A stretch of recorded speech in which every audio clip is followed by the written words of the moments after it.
Good morning. Good morning. Welcome back, or if this is your first day, welcome to UCLA Law School. You're in for a real treat this morning. First and foremost, I would like to thank Cheryl Harris for bringing us here today, not just because of the work that she did, but because of her stewardship as our faculty director here at the Law School in Critical Race Studies. And personally, I'd like to thank Cheryl for always having my back here at the Law School, and for teaching me how gracefully you speak truth to power. And I mean that in a lot of contexts, not just academically, but in other settings. So thank you, Cheryl. And now we're going to start this conversation where we began it on Thursday. When Devin said we're here to talk about whiteness and property, we're not just here to talk about where it's gone, but where it still needs to go. And today's panelists will do just that. They're going to help us push whiteness and property into areas that maybe some of us never thought were possible. To be fair, often I get asked as a public interest advocate and as a public interest teacher about what does theory have to do with practice? And my answer is usually everything. Because as Cheryl taught us, theory comes from practice. Whiteness as property was influenced by her advocacy work in South Africa. The two are interconnected, deeply related. Today our panelists have been asked to examine how whiteness as property functions as praxis, or ideas that shape legal practice through policy interventions, political and legal discourse, and community engagement. And they will do so by discussing how we use the master's tools, or the law and legal apparatus, to discuss, unpack, and address race and subordination. Now, one of the themes that seems to continue to emerge over the last day and a half that we've been together, and one that Professor Gomez mentioned last night, is that there is limits and power to the law. And I want my students in the audience, particularly if there are 1Ls here, to think hard about that. And to think about this tension of the limits and power of the law, given that as part of this tension, we must debunk as a starting point that these laws are colorblind, neutral, and evenly enforced. Our panel seeks to examine these tensions and show its complexities, its nuances, its challenges, and its hopefulness. Hence the quote. Could we have the quote? I know this tension is something I think a lot about in my legal clinic when I teach the students about the inadequacies of the juvenile justice system. When we visit our kids in detention here in LA County, a lot of what we hear from the kids are what lawyers call conditions issues. So they're not getting a phone call every day like the other units, or they need their medication more often, or maybe they need better fitted clothes. And we address these issues as advocates because they're human dignity issues. But they leave me frustrated. They leave my students frustrated as we leave the detention facility and go home to our quiet homes, because the kids shouldn't even be there. They shouldn't even be in detention. We shouldn't even have to address these issues. And those issues frustrate me. How do I begin? Where do I intervene? Or the commercially sexually exploited 16-year-old girl who tells me that she doesn't want out-of-state placement in Iowa because Iowa is very far away from home for her, from the only family that she ever knows. But they've asked her to go to Iowa because it's the only place that's safe, that's away from her pimp. And so she wants to talk to me about different options for placement. So I talk to her, and I talk to her about the different options. But I walk away feeling like, why is that girl who's been commercially sexually exploited at 16 even in detention when she's a victim? Or Ferguson. I don't think we can say that word enough this weekend. How do we begin? Even if a cop apologizes for leaving the body of an 18-year-old in the street for 4 hours, probably the biggest human indignity that one can do, how do we change the fact that police treat black and brown bodies as inferior to white bodies, period, end of story? How do we intervene when the power struggle and the power structure, particularly in Ferguson, is the way it is? So these are big issues, right? These are big, big problems that we must address holistically and with complexity. Our panelists are here today to give us some hope and to describe how their research, their advocacy, disrupts that and problematizes it. It disrupts the power balance and gives us some hope. And I'm going to speak briefly about each of the panelists and give you a little bit of a foreshadow about what they're going to talk about, and then turn it over to who you're here to hear from today. So Margaret Burnham, who's to my far right, is a professor of law at Northeastern University. She has had an illustrative career in disruption. She started her career at the NAACP Legal Defense Fund. She represented civil and political activists, including Angela Davis. She was appointed in 1993 by South African President Nelson Mandela to investigate the alleged human rights violations with the ANC. And among her many other accomplishments, she's the founder of the School of Law's Civil Rights and Restorative Justice Project. She will speak today about her broader work, the racial violence in the 1940s and 1950s into the early 1960s when blacks were kidnapped in the slave states and when there was non-enforcement of the slavery statutes. Tracy McCurdy will go next.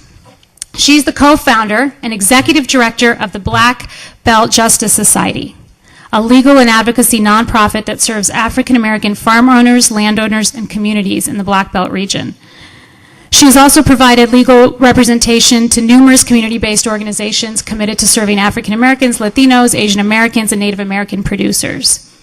Tracy will discuss her disruptions about property, literally about property, that impacts multi-generational black communities in the rural South, and the issues that arise from it, including mediation, worker-owned cooperatives, and energy independence. Saul Sarabia is next. For some of you in this audience, he may need no introduction, as Saul was the first administrative director of CRS and has launched these symposiums that we have here today. He was also instrumental in the partnership CRS now has with New Way of Life, or the Reentry Clinic. Saul still teaches here at the law school and is also the founder and principal of Solidarity Consultation, where he works with community leaders to share public policy and reform the legal system. His talk today will examine how he problematizes issues closer to home in our great state of California by looking at ballot initiatives and then closer to home with his multiracial organizing for systemic reform here in LA, particularly in South LA. Hiroshi Mutamura is next. He's our very own Susan Westerberg Prager Professor of Law at UCLA. He's the author of Immigration Outside the Law. His most recent book, An Americans in Waiting, along with numerous articles and essays on immigration and citizenship. He's a widely cited scholar, activist, and a lauded professor who seems to think just as much about immigration as he does about how to teach it effectively.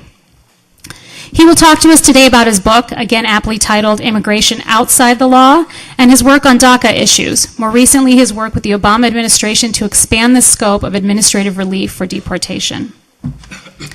And last, but certainly not least, is Mari Matsuda, a professor, scholar, and activist who probably needs no introduction in this crowd. Her articles on hate speech, accent discrimination, and reparations are listed by the Yale Law School librarian as among the most cited law review articles of all time. But perhaps my most favorite aspects of her bio are two things, the juxtaposition of these two things. This magazine called her one of the 100 most influential Asian American professors in America because of her listed her as one of the 100 most influential Asian Americans. And a right-wing book listed her as one of the 100 most dangerous professors in America. All right. Because of her feminist and anti-war writings. And I must add today that when I asked Mari at the end of my talk with her the other day about what she was going to talk about, and I asked her if she needed a PowerPoint, was going to use a PowerPoint, she said to me, "Oh, no, I don't do any of that technology. But I do have a Twitter account." And so I put Mari's handle right there to the right. She asked me to share that with all of you at Mari Matsuda. Mari will help us wrap our heads around all of this and talk about what we should do now and discuss her class on social movements and bring it home together. And so with that, I give you your panel. Thank you.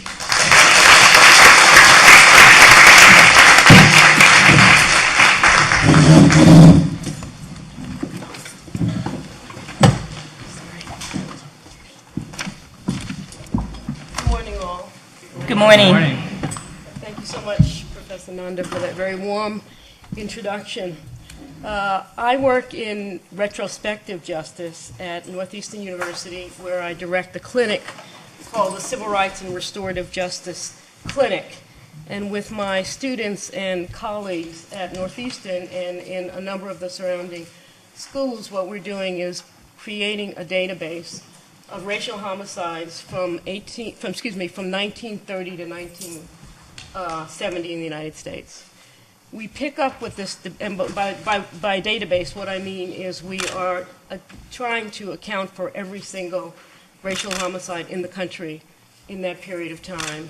and we're developing an archive that will be both quantitatively reliable and qualitatively interesting.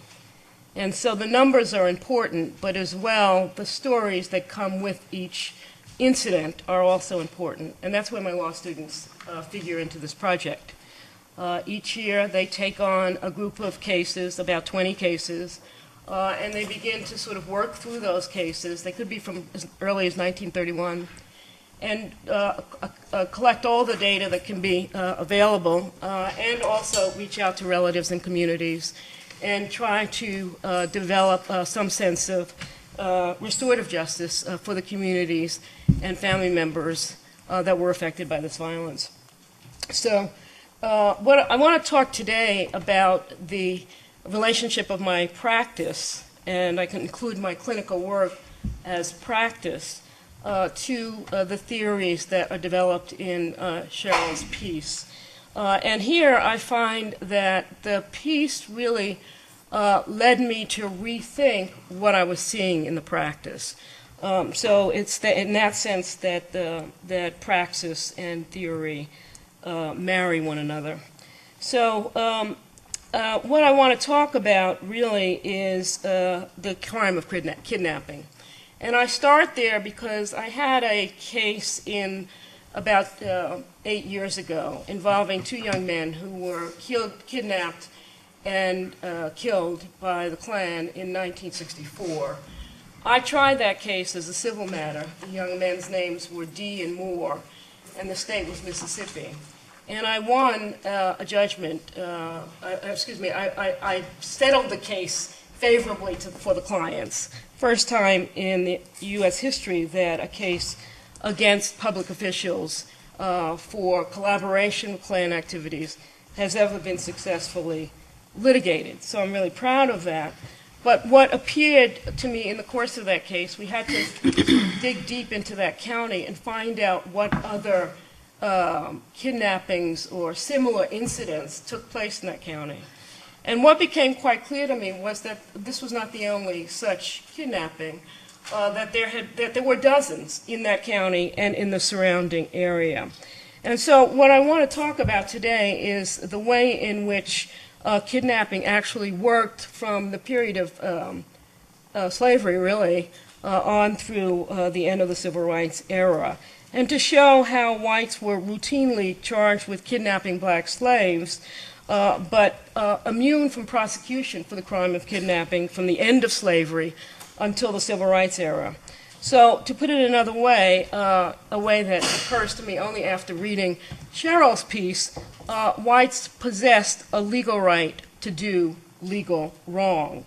They enjoyed a right to violate the law without interference from others, without interference by others with the rights holders' wrongdoing.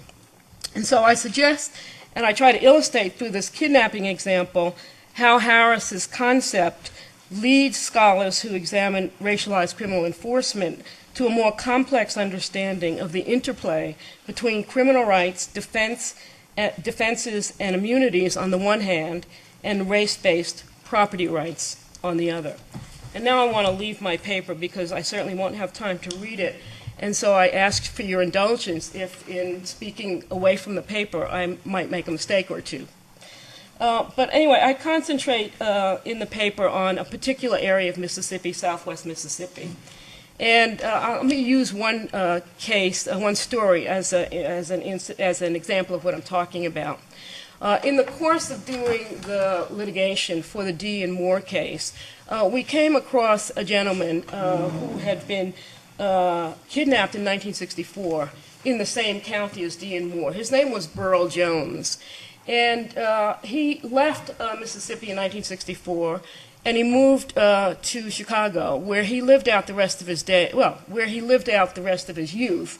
And when he was ready to retire, he came back to Mississippi and moved back to Natchez in 2005. And that's where we found him when we went to interview him. And the story he tells is one that was quite common during this period of time, which is that he was driving down a street in his town and got stopped for a red light, thrown into the police station, left there for 3 days, then released at dawn one day, grabbed by 2 hooded men, taken into a forest, beaten to near death, left for dead on a road, recovered by his family members many, many hours later, and told to leave town, which he did. He left, he went to Chicago.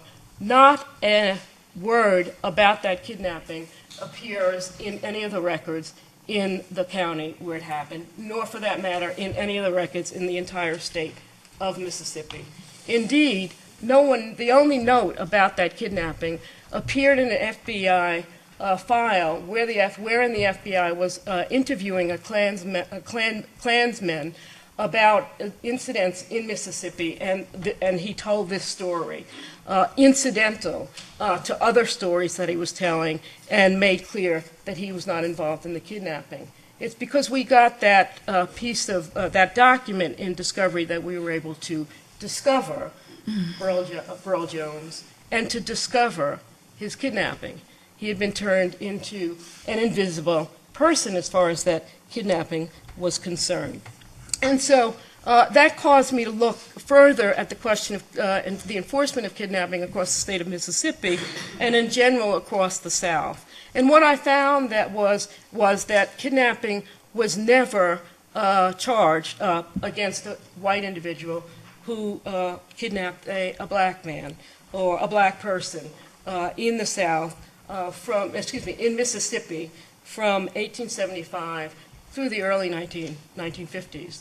And it's the exceptions that make clear that the rule was non-prosecution for kidnapping. For example, in the Emmett Till case, there was a kidnapping charge along with the murder case, but it was only because of the heightened visibility of that case that the kidnapping charge stood alone in that case and performed a distinct role in the charging and prosecutorial process. In all these other cases, kidnapping is never charged, and in many of the cases, even though the floggings, this is a traditional method of disciplining, taking people from their farms or houses and taking them into the woods and beating them, flogging them, and then leaving them or returning them.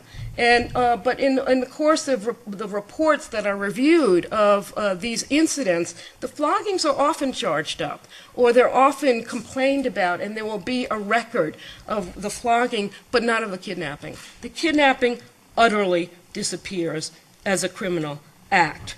And so I looked also at cases all across the South, not just in southwest Mississippi, and I found this pattern repeated all across the South. And again, it's the exceptions that prove the rule here. In 1937, there was a state prosecution in Louisiana for kidnapping. A man had been tied to the railroad tracks by a gang and left there until the next train would run over him. He was discovered by a passerby, released, and in that case, the prosecutor successfully prosecuted that case for kidnapping. And then again in 1950, there was a prosecution by federal authorities under the civil rights statutes for kidnapping, where a sheriff and a gang kidnapped a number of African American men, took them into the forest, beat them, then jailed them, and then released them without charge. So again, that was a successful prosecution for the Civil Rights Act. But as a matter if you look through the patterns, it's quite clear that it wasn't until 1965, in the case of U.S. versus Price, wherein the federal government charged the police, law enforcement executioners of Cheney, Goodman, and Schwerner, that the charge of kidnapping is revived in the law, as it were, with respect to white-on-black kidnapping. And so I work in my paper through all of these cases, and I'll spare you all that, including the wonderful examples that I have of the use or desuetude with respect to the kidnapping statute, and move to the question of where this takes us as a theoretical matter.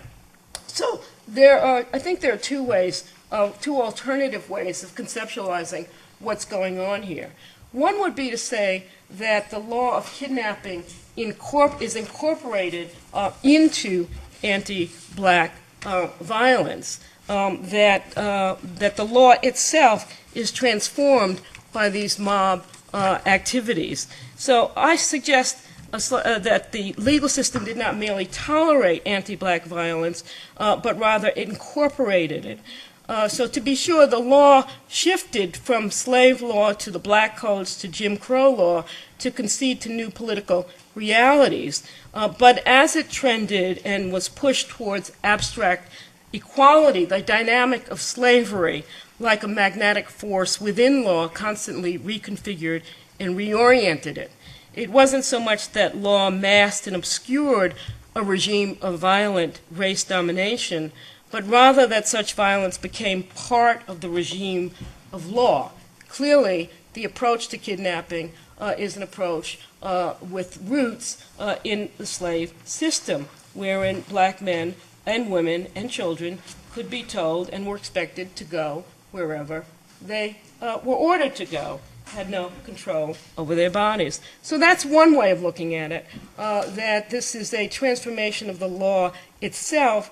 Another way of looking at it is through Cheryl's Whiteness is Property lens. And that suggests that what's going on here, and here we're using Cheryl's article is really a mechanism, not so much a metaphor or a method, but it clarifies how to locate and identify whiteness property. And here, I'm almost done. And here I do think that Cheryl helps us, that Cheryl's piece really helps far more than my first kind of iteration or understanding of what is going on here. So positive law recognizes a legal right to do legal wrong. And indeed, such a right is repeatedly reflected in the criminal law. Immunities from prosecution are one example, as is a non-prosecution agreement, which constitutes a right held by potential criminals to prevent prosecution of crimes they might commit. These rights to do wrong do not nullify the law against which the rights holder claims immunity. Rather, they prevent application of the law to the rights holder. So in the case of kidnapping, the rule of non-enforcement for black victims constitutes an exception to the general applicability of the law, which is what gives it its value. The right at stake is not a right to kidnap, but rather a right to immunity from prosecution from kidnapping, a right held only by whites, and only by whites when the kidnapped victim is black. And for that insight, that alternative view of what's going on with the law of kidnapping, I thank Cheryl Harris.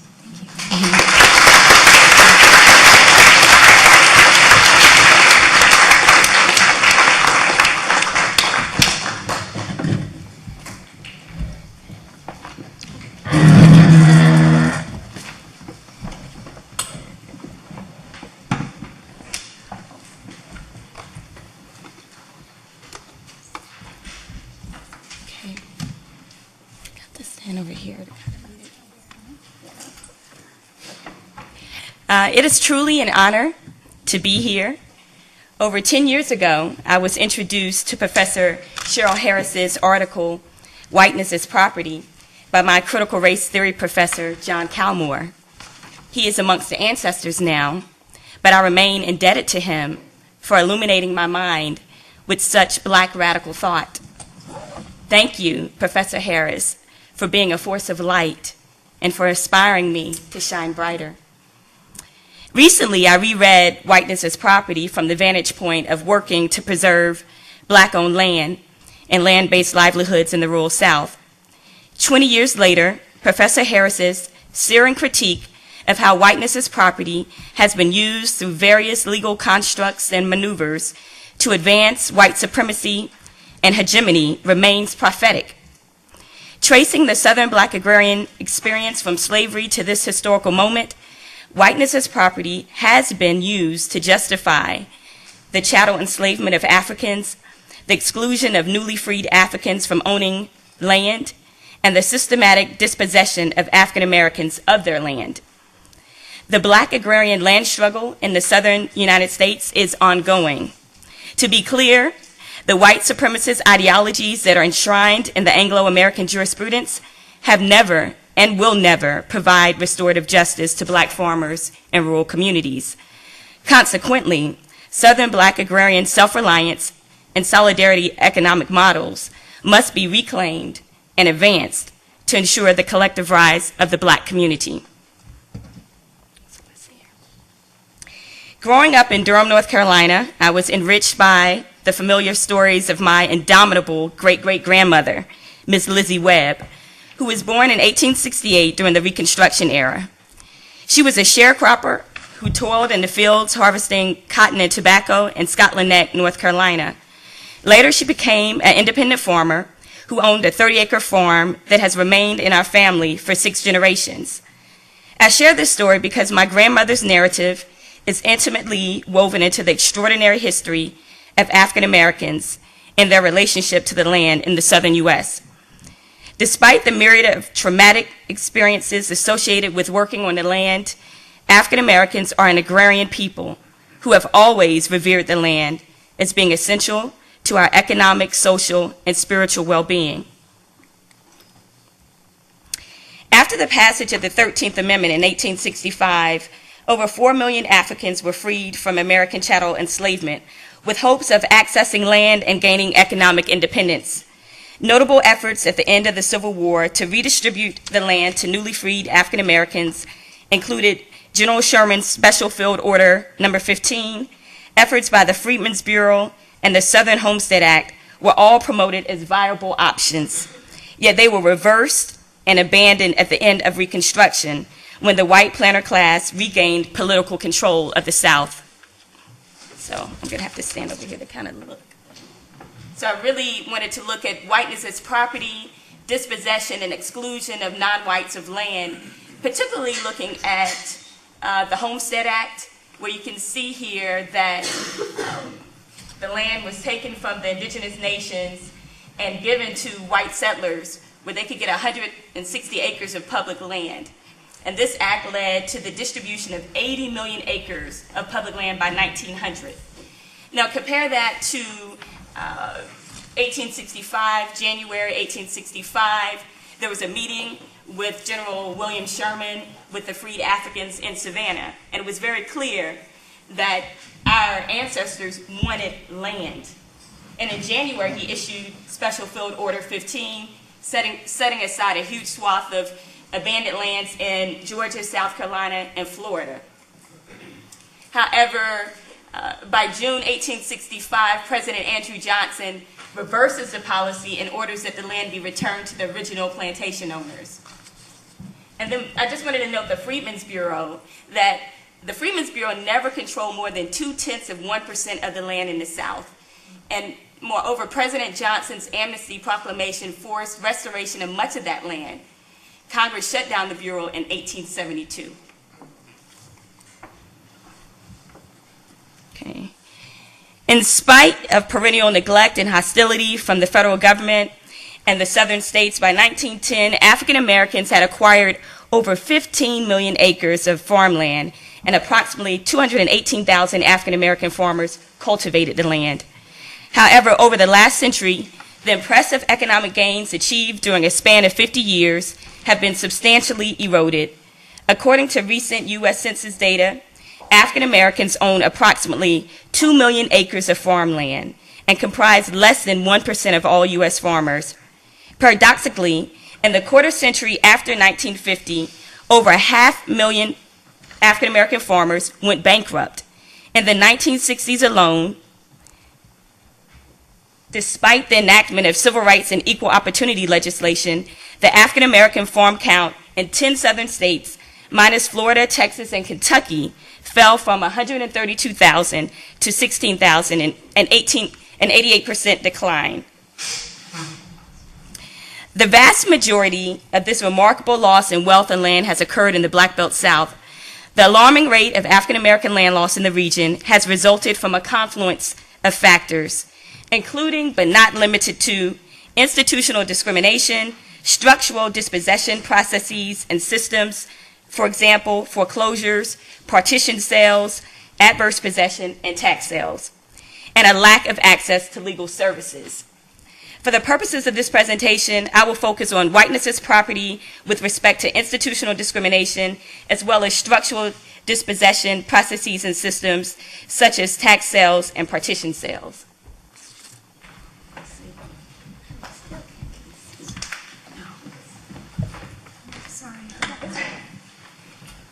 So, I wanted to spend some time discussing the federal government's role in accelerating black rural land loss. A 1964 investigation conducted by the U.S. Commission on Civil Rights exposed how USDA actively worked against the economic interests of black farmers.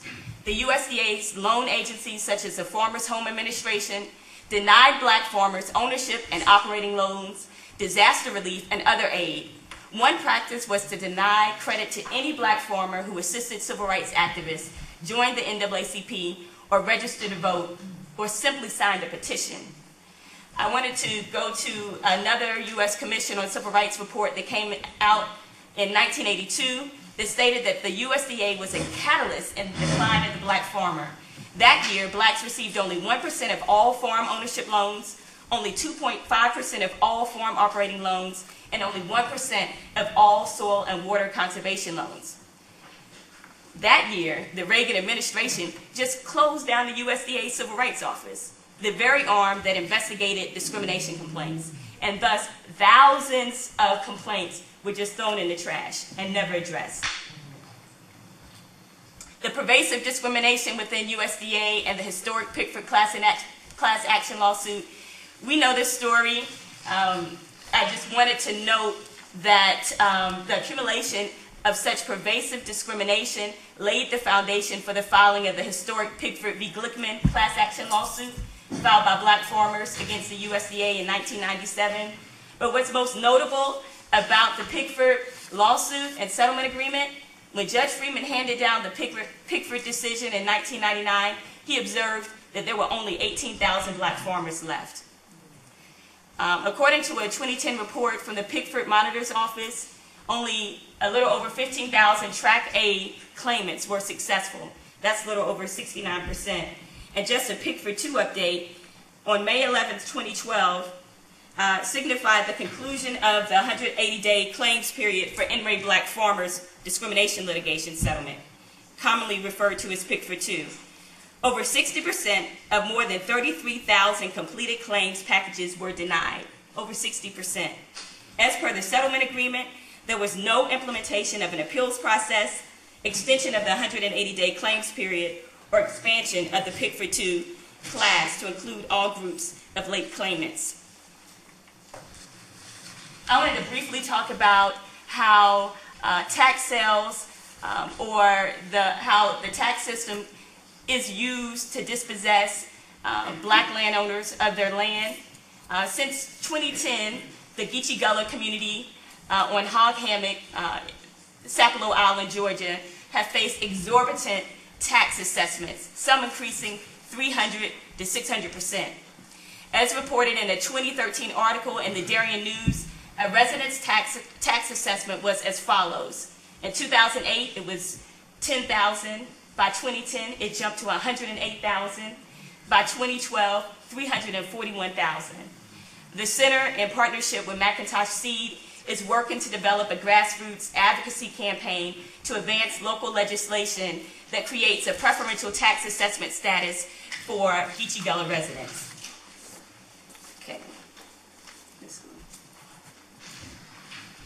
I wanted to speak briefly about how partition sales are used to dispossess black landowners in the South of their black family land and their property.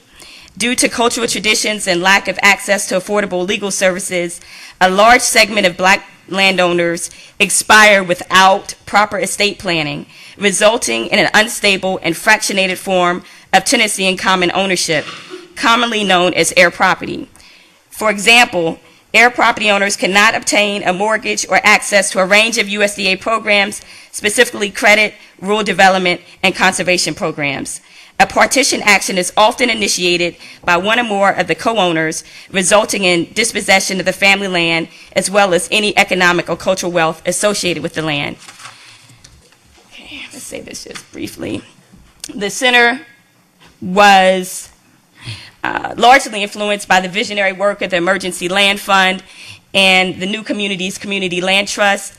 The seminal blueprint of the Emergency Land Fund, only 6 million acres, the decline of black-owned land in the rural South, provides an incisive social, political, and economic analysis of the urgency of preserving black-owned land that is as relevant today as it was when it was written over 40 years ago. Of equal importance, the New Communities Community Land Trust was the first community land trust ever to be established in this country. New Communities was a beacon of light that demonstrated a new democratic model of land ownership.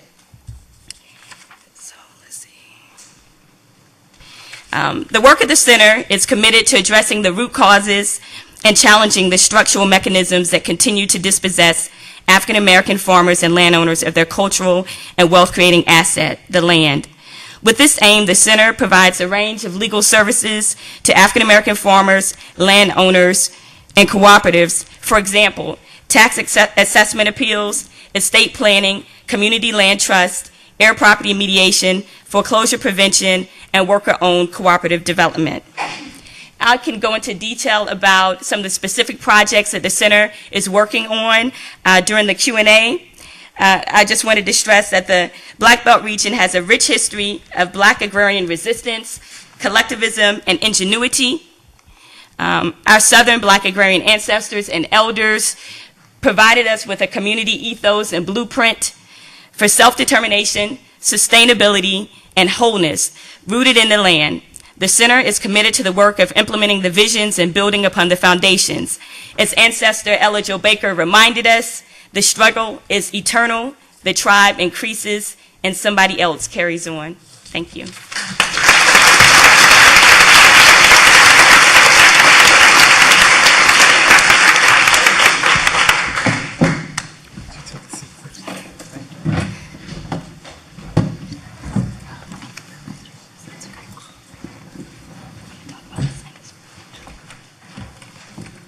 Good morning. It's nice to see everyone, to be back. I want to thank the organizers of the symposium for inviting me to be part of this panel to share some of the ways that Whiteness as Property has contributed to my own approach to bridging law and community organizing here in California.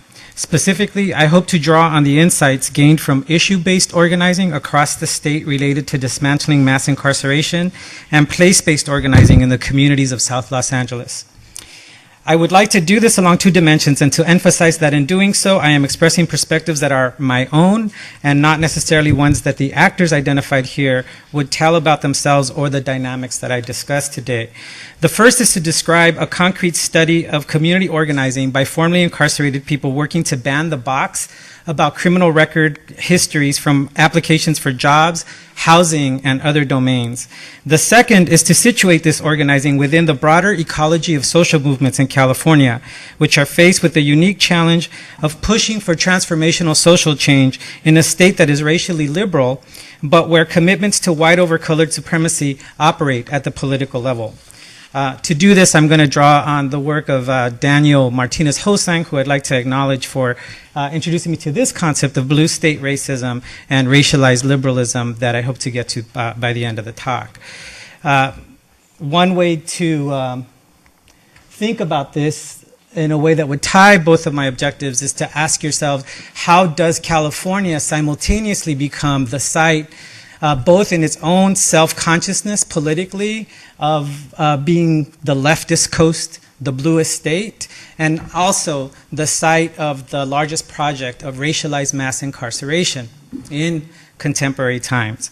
My contention is that the community organizing context is a laboratory for racial justice activists of all colors, and in particular for organizers of color working in the poorest zip codes of the state to contest the authority of whiteness and to expose how that authority reconstitutes and reasserts itself as described in Cheryl's seminal piece. A little bit of context before I get to the case study. In 2009, I established the Prisoner Reentry Initiative with students and faculty here in the CRS program, and All of Us or None Los Angeles, the organizing arm of A New Way of Life, a community-based organization in Watts, led by an amazing woman named Susan Burton, an African-American community leader who was formerly incarcerated. The initiative provided a modest 2-year grant to support the organization's Ban the Box campaign, which sought to remove questions about criminal records from LA County job applications.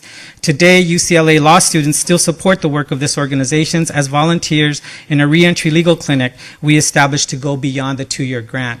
I want to stop there and ask if there are any CRS students, current or alumni, who've ever volunteered with the clinic, please raise your hand.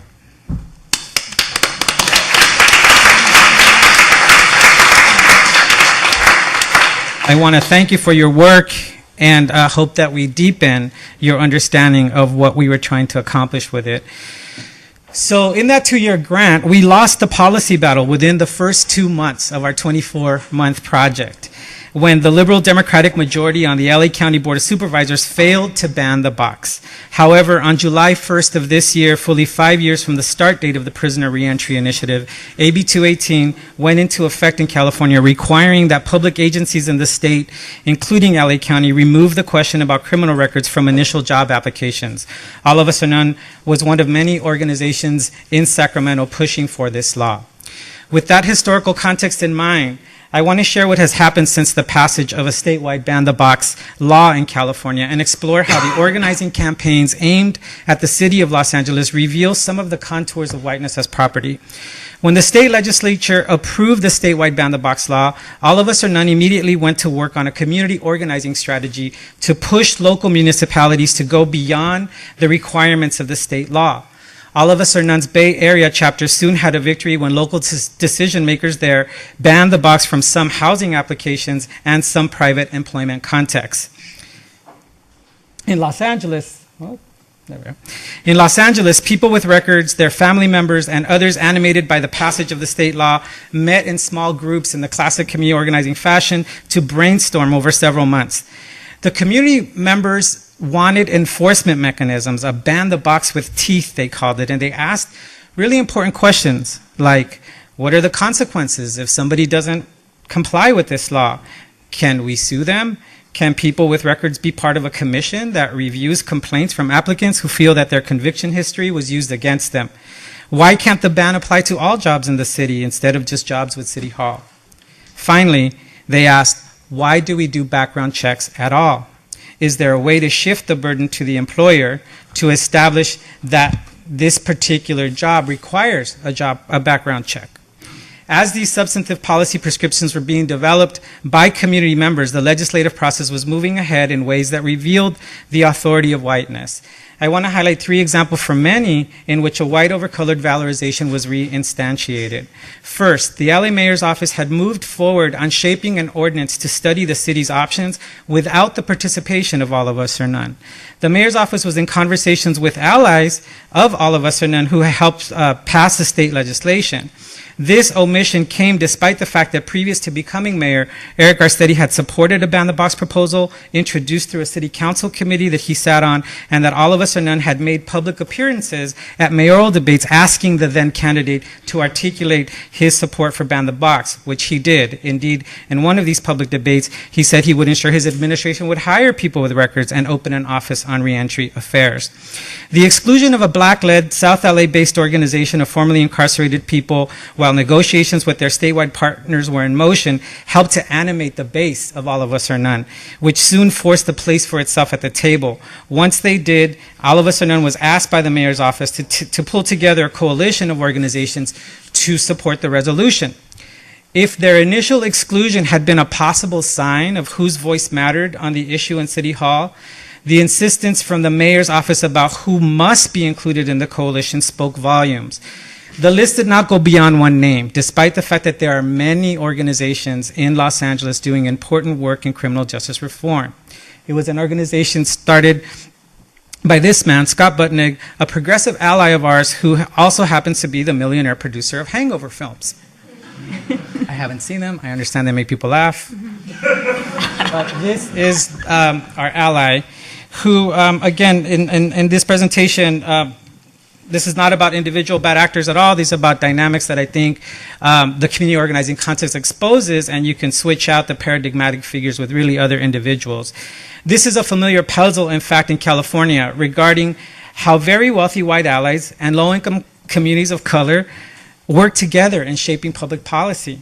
The rise of Mr. Budnick as a progressive voice for criminal justice reform has been so thorough, he now sits on a powerful board which allocates millions of state dollars under AB 109, a different state law, that requires that public resources go to local county governments and not state prisons to deal with low-level offenders, in quotations. To be clear, he has a real investment on the issue. He established a creative writing program for youth in detention centers. He formed a nonprofit dedicated to anti-recidivism work, and he brings to bear his celebrity and his resources to the issue. This is neither new nor uncommon in California, and one could replace him in LA with another entertainment funder, or in the Bay Area with a Silicon Valley magnate. The persistent issue here is the orientation of decision makers, in this case the mayor's office, to push community-driven solutions from poor black and brown residents to the back of the civic engagement bus while securing a place up front for well-connected privileged allies. In doing so, I contend they valorize and reinforce whiteness as property. Despite these contradictions, All of Us or None in LA garnered support from 50 organizations citywide, mobilized a large contingent to City Hall in June, and on that day, the mayor offered this discursive framing for expanding Ban the Box. As you can see, contrary to the mounting literature and community wisdom indicating that California's 70% recidivism is caused by structural factors, the mayor championed Ban the Box by reminding us that in the end, people make individual choices that determine whether they will stay in or out of prison. Through this discursive framing of the issue and his engagement and his office's engagement of civic actors, the mayor was both rehearsing and reproducing the dominant racialized liberal framework that dominates California politics. And I'd like now to turn to Daniel Hosang's scholarship to ask, so what is blue state racism? Drawing on whiteness as property, University of Oregon scholar Hosang sets out to examine why Californians have voted against all but one proposition put before them since World War II that is about race and civil rights. He argues that California's electorate developed whiteness as the prevailing political subjectivity, in part by the way that debates over propositions to restrict civil rights got argued in California over time. The author analyzes the unwillingness of the pro-civil rights campaigns to contest the valorization of white political subjectivity in shaping campaign messages to defend the civil rights position in these ballot initiatives. This tradition, he argues, and not white backlash against minorities in California, is what has allowed racialized liberalism to define and anchor a mainstream political orientation in the state. I want to focus on this chart on one of the propositions, 187 in 1994, which, among other things, was an initiative that sought to bar undocumented people from accessing public hospitals. I was a student at the time, and one of the examples that his scholarship captures that we were confronted with as activists at the time was that the no on 187, that is our side, the civil rights side, decided that the most effective argument to put before California's voters was that if we didn't allow undocumented people to go into hospitals, untreated undocumented people might spread disease to the rest of us. And in this way, all of us had an interest in ensuring that the proposition didn't pass. This process is so thorough and complete. It is true for the initiatives you see up here involving criminalization and race directly, but I want to emphasize the breadth of the domains where it reaches by focusing on a proposition that the author does not cover, and that is Proposition 8 regarding the ban on gay marriage. The valorization of whiteness in this proposition was most apparent in the imagined political constituencies that were deemed worthwhile to save gay marriage. After a very expensive loss at the ballot box, the pro-gay marriage side held a statewide meeting in the LA Convention Center with folks on the ground who had been fighting to keep gay marriage legal. For people working in communities of color, this convening allowed them to see that their losses were tied to structural decisions being made by the official campaign and not to some insurmountable, almost natural homophobia in communities of color. 3 examples of many that I can highlight from having attended that event include the following. Activists from East LA showed up to an office that the official campaign, pro-gay marriage campaign, had opened in this Mexican-American neighborhood, only to find that the phone numbers they were given to call were phone numbers in wealthier and whiter zip codes in Pasadena.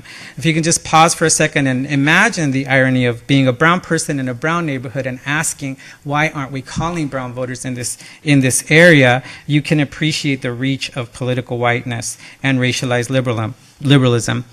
Further east, in the working class suburb of Baldwin Park, where 90% of the population is Latino, a longtime pastor of a Christian church, a white woman, described joining the San Gabriel Valley's No on 8 committee, also headquartered in Pasadena. For months, she asked that the regional office provide resources to walk door to door in Baldwin Park, where her local neighbors and members of the congregation had enthusiastically attended a civil union ceremony for her and her partner years earlier and continued to fellowship with her every Sunday.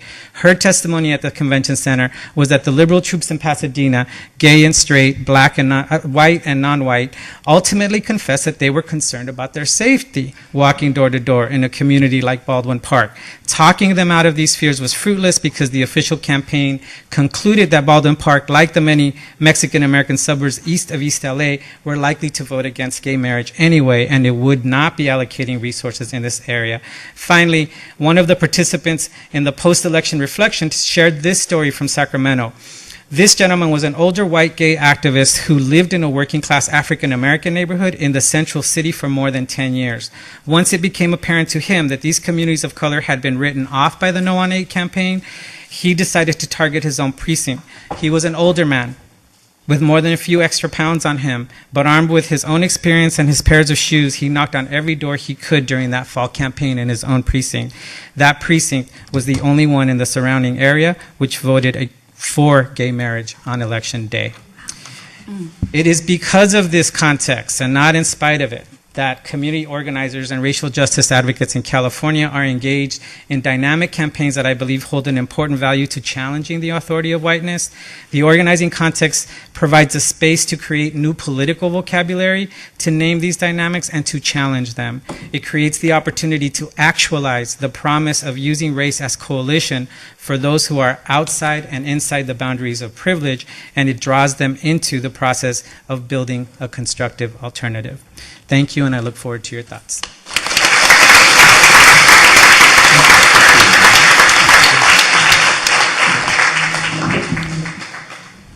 Okay, so I will stay seated here. I don't have a PowerPoint, and I also lost my voice earlier this week. I'm just getting it back. I'm finding it hard to talk and stand at the same time. So I wanted to take us back to Jody's original framing of this, of really this is a panel on the relationship, on praxis and on the relationship between theory and practice. I'm reminded of a quote that is the only quote I know that is attributed to both Yogi Berra and Albert Einstein, which is that in theory, there is no difference between theory and practice, but in practice there is. So think about that. So the jumping off point, or maybe the point of contact for this panel is I'll try to talk a little bit of my own work in advocating for DACA, Deferred Action for Childhood Arrivals, which is the temporary relief from deportation for people brought to this country as young people, but who lack lawful status. That was announced by President Obama in June of 2012, and more recently, efforts ongoing still to persuade the Obama administration to expand the scope of administrative relief from deportation. And I don't want to play up my own role in this. It's really just a very minor one, but I've been enough part of this to understand exactly how advocacy dilemmas arise in this particular area, and also to speak to the question of how Cheryl's article, Whiteness is Property, really informs the way I think about the advocacy and the choices that advocates need to make. And the reason I picked this focus is that I think a key conceptual element in this advocacy involves debunking very, very persistent myths about immigration law in general and about immigration law in particular. Immigration law in general and immigration enforcement in particular. So let me just spend a minute and give you a little bit of background on DACA and administrative relief. We have a system in this country that has somehow produced 11 million people in the country without lawful status, and a deportation apparatus that has ebbed and flowed, largely in response to political and economic context, but that there's always been this question of exactly how various kinds of prosecutors decide who's going to be deported, essentially, who's going to be put in the system. So the Obama administration in the years 2010, 2011 came out with some memos, some of you may know about, called the Morton memos, but they're really newer versions of memos that go back to the Clinton administration saying these are the people who are the highest priority for deportation. And those memos came out in 2010, 2011. They were, I think it's fair to say, largely ineffective in channeling, or in actually ineffective in the sense that they were not implemented in the field. They were largely ignored by many sectors of the immigration bureaucracy. And so for that reason, but also I think a lot of people would also think about this in the political context of the election campaign of 2012. The president announced the Deferred Action for Childhood Arrivals program in 2012 in June, really saying that if Congress isn't going to do anything about this, that we're going to take this step for these Dreamers and give them 2 years temporary reprieve with work authorization. So immigration advocacy continues. President Obama is reelected, and then immigration advocacy in a broader sense continues into 2013. And I think at that time, a lot of the political conventional wisdom was that it would be important for the for both parties, but to have some kind of legalization program. That manifests itself in the decision in the Senate. Almost 70 votes in the Senate, including Republicans, decide to pass comprehensive immigration reform, or a version of it, in the Senate. That then passes in June 2013, but then stalls completely, goes nowhere in the House. So much of the advocacy in the past 12, 18 months has been to try to see what the administration can do through executive action or administrative relief from deportation. So the president promises, or is said to utters words that is taken as a promise to expand administrative relief significantly, possibly to several millions of people beyond the 500,000 or so who received DACA. He does that in June of 2014, but then in Labor Day weekend, essentially, he says, well, not so fast. We're going to hold off on this. there's too much pressure here with the midterms coming up. And that disappoints an awful lot of people, including me. And so 2 days ago, he actually says at the Congressional Hispanic Caucus Institute Gala dinner, he says, he refers to the moment that I act, and he says, and it will be taking place between the November elections and the end of the year. So what does all this have to do with Whiteness's property? It turns out a lot, and let me try to explain why. And I think that a window on the advocacy explains the power of the ideas here, and that's the relationship between theory and practice. So the conventional argument for administrative relief from deportation, for DACA, for executive action, whatever you want to call it, the conventional argument has to do with prosecutorial discretion, and it goes something like this. We have 11 million people in the country who are undocumented. We have an enforcement capacity that is quite limited for all kinds of fiscal, social, cultural, political will reasons. It's limited. John Morton, former head of the Immigration and Customs Enforcement, testified that this was about 400,000 a year. And so we need to prioritize resources, and DACA is a way to do this. It says we're going to focus the resources on the people who should be deported and not on those who shouldn't. And then the argument goes one step further and says, well, administrative relief allows us to do this more fully than DACA does, and that's the reason we should expand it. That's the reason not only why I have the legal authority to do this, but also why it's a good idea.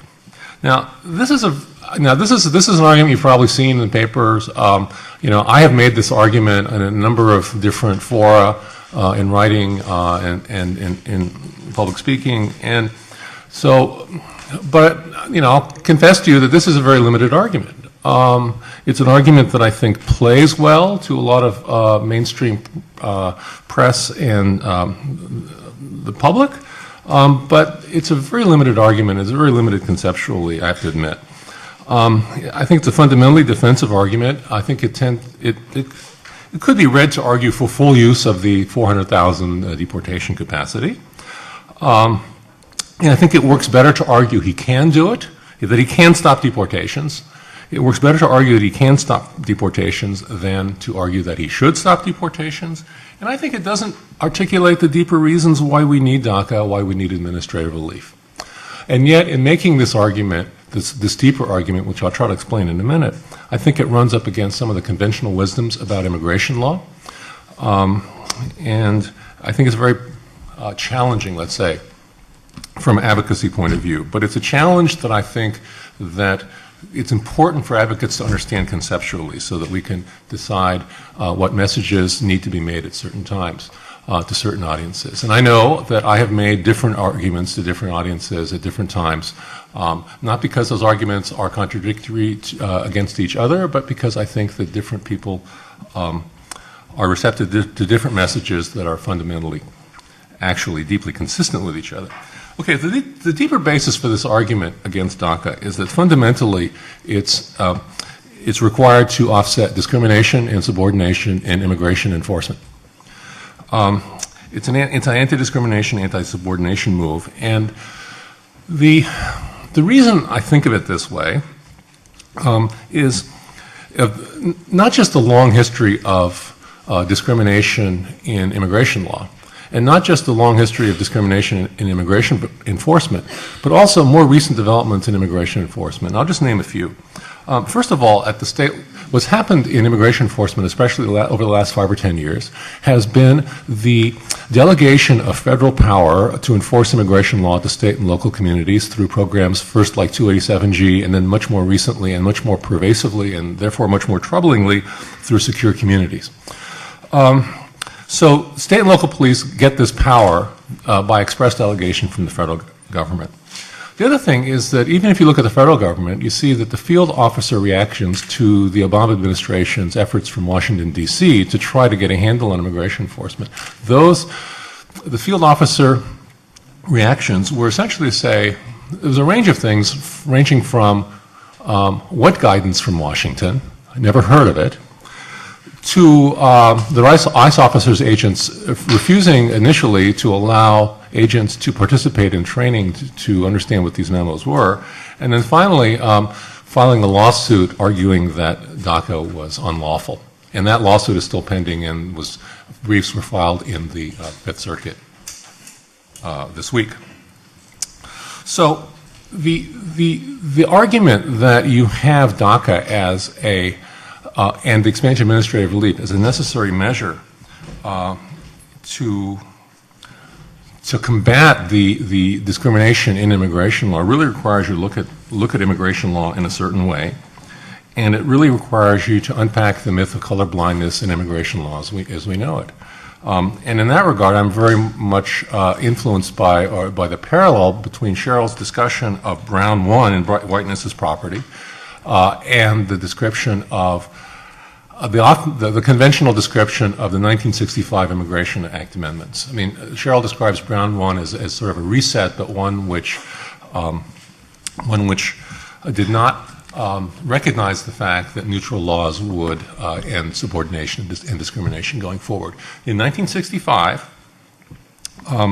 we had the end of a overt racially discriminatory immigration law that greatly favored Northern and Western Europeans. And it ended that discrimination, but it did so in a way that imposed a superficial, cosmetic surface neutrality to immigration law by saying that everyone is going to, from whatever country in the world, is going to be allowed into the United States under the same system. The difficulty, though, was that it imposed a limit on Latin American, a numerical limit on Latin American immigration for the first time. Around the same time, a major temporary worker program, the Bracero program that allowed temporary workers into this country, was ended. I'm not here to praise the Bracero program, but I am trying to point out that generations of lawful immigrant flow from Latin America was all of a sudden cut off, and now we're shocked that there are 11 million people in the country who are undocumented. So what takes the place of the neutral law? I'm sorry, what takes the place of the discriminatory law that preceded 1965? Discriminatory law becomes facially neutral in 1965, but what happens is it's replaced by an enforcement regime that ends up being highly discriminatory.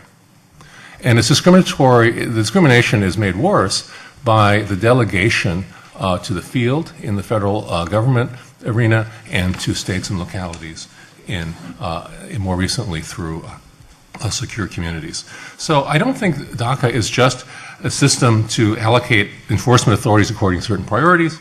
It's administrative relief really is a very important way to at least begin to get a handle on the discrimination in immigration enforcement. I think that the problem is that much of the American mainstream in the politics of this, in how do you get to the magic numbers in the Senate and the House, really buys into the myth of colorblindness, thinks there's a line to stand in. And that's what makes this advocacy so hard, because there's a sense of what the real argument is, and there's also a sense of the argument that will play, and yet the argument that will play is one that I think tends to reinforce the colorblindness argument. I think, you know, there are deeper implications of this, so for that you'll have to read the book that I just published. Okay, but thank you so much.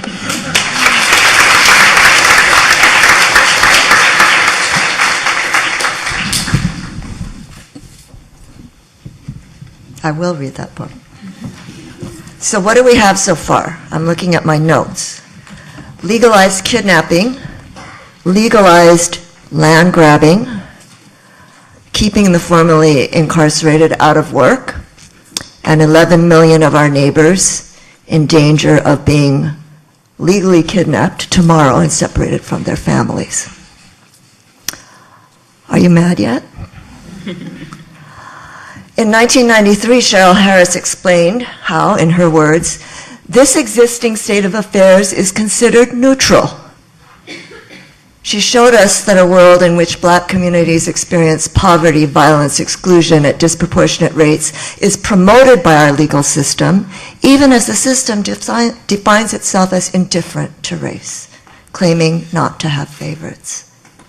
This summer, some of us wept as we watched the material consequences of having no property interest in your human body. As babies were buried in Gaza, as parents bent in our own country over the bodies of sons murdered by the state. Who carries a presumption of innocence? Who is shot because the police thought he had a gun? Black parents can tell us in the plainest and most heartbreaking terms that the law is not neutral in this regard.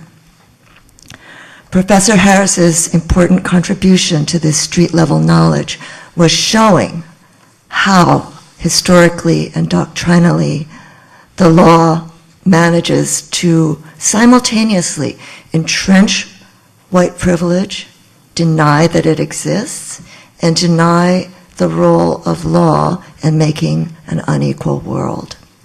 This is a great trick. And therein lies the promise. We could make it our trick. Law is a tool. It makes realities by controlling both the distribution of material goods and the ideological process that justifies whatever distribution results. If we, as humanist progressive lawyers, can capture law, we can remake the world. But the last question that this panel is supposed to address is how? How do you make it happen Well, young people have been in the streets in Ferguson every night since August 9th. It's October, and they are saying, we will not let you treat us as anything less than human. And my heart that was sad in August is happy. Because these young people have used the only tool that they have to show that the existing state of affairs is not neutral. And we face now what I've taken to calling the fire this time, the confluence of wealth inequality, of unsustainable practices, of violence. That means we are at the end of the road for social change. We do it now, or we face annihilation. And there are feet in the street that are showing us how to get there. And we'll follow that road, or the wonderful articles that we've written will just become an obituary for the human race. Well, some of them saw what was coming and some of them spoke up, but they didn't make it. In my own teaching, I found that when we use articles like whiteness as property, students really do get it. They can see the ways in which inequality have been made natural and reinforced by the legal system. They can see the complexity of it. And then they look up and they say to me, so what are we going to do? So I finally came to the point in my own teaching where I realized that my students don't know what those kids in the street in Ferguson know, what the kids in the street in Sharpsville knew. That when someone else has the money and the guns and the power and the rhetoric and the law, you still have power in your own body, in your numbers, because there's always more on the outside than there are in the inside. And we have to see how to deploy that tool and make it work for justice. So I've started teaching organizing for social change. I started very shortly after September 11th when my students' voices became more desperate with that. But what are we going to do? And it meant pushing students out into the community, where their assignment is to find a specific attainable goal, a place where change is possible, and to work together with others to make it happen. Now, we tend to get students that got to the law schools because they looked around and the others weren't working very hard, and they figured out if they worked harder, they could be really good in school and make it into law school. So they have to unlearn a lot of assumptions about the inadequacy of the others. And I found that it's important to teach movement history. It's important to bring organizers to the classroom. It's important to get students out of the classroom into the community where they learn that intelligence resides in all kinds of places where they've taught it does not reside. So, how do you do that? How do you teach organizing? Well, it's like teaching anything else. There are books. People have written this history. They've written the how to do it manuals. I teach from the Midwest Academy's Organizing for Social Change. And I also have to let go of the idea, the conservative pedagogy that says that the teacher knows everything. I tell them, I don't know how to do this. We're going to figure it out. And it's hard to teach that way, but I've learned so much from my students. When they go out, try to make change, make mistakes, bring it back to the classroom, we talk about it, And then we read it alongside theory. So we read Whiteness is Property, we read the critical race theory canon, we read the feminist theory canon, along with social movement history, and try to put that all together.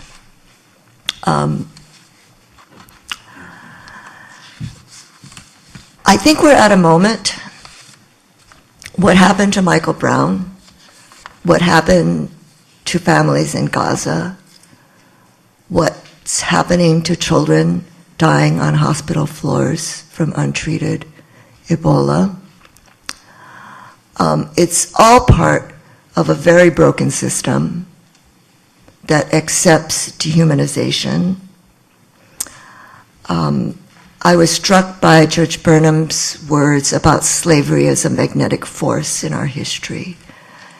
And I think that goes so much further than understanding race and racism, because we had slavery longer than we have not had it. And it embedded in our minds the ability to live alongside injustice while denying it. It has made us a violent and inhumane people.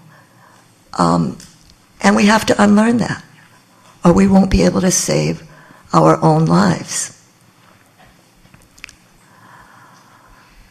The system that says if something threatens you, then you better smash it, kill it, exclude it, defeat it, is actually the enemy. When I saw all those people in the street to stop global warming, that was also a very exciting moment for me, and I know there's some critiques about how the organizing for that went. But I'm just glad that people are speaking up, and there was an attempt at a coalition, and it did include people of color, and it did include critical race theorists, it did include indigenous people. Climate change is such an interesting thing because it threatens capitalism in the same way that it threatens all of our lives, and yet capitalism has nothing in its toolkit to respond to it. And therefore, I'm asking, we've identified the problem of a property interest in whiteness, but we have to figure out how to let go of the property interest in property and really come up with a new understanding of our place in the world, our place in relation to one another, a new economy of care, of empathy, of unity. At the end of Cheryl's article, she's calling on us to do that. When she talks about affirmative action, when she talks about the revolution in South Africa, I don't think she meant it as a theory of all things, but I think we're going to have to take it there.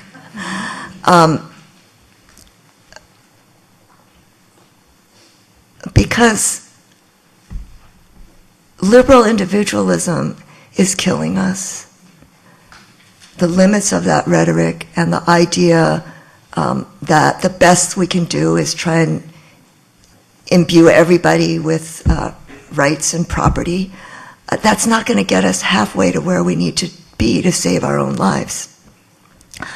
I'm thinking about the word unity, both in the math sense and the solidarity sense. I have a vague memory from logic, like formal logic, that in a unity means A equals A.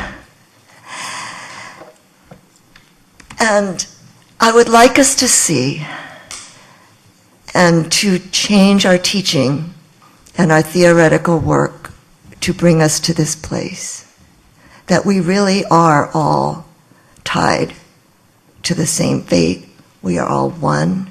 That property is not something we are going to continue to own. It's going to have to be something that we tread on with a very light and humble step as we share it with others.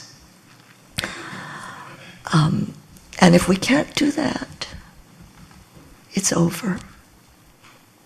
But I'm not pessimistic. I'm actually optimistic when I look out at this room and I see that I don't know most of you, which means that the people who believe in these ideas are not just a small, tiny band of the same people saying the same things to each other over and over.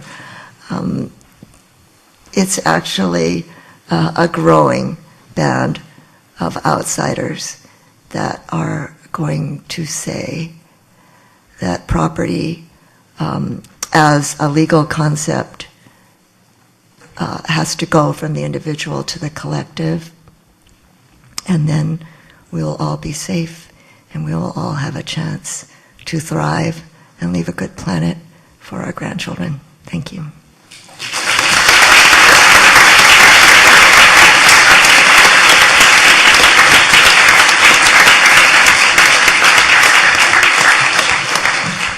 We have about 30 minutes for questions. People have any questions they want to start with? Thoughts? No questions? Yes. Do you want to come to the mic? Just because I think they're recording this, if you don't mind.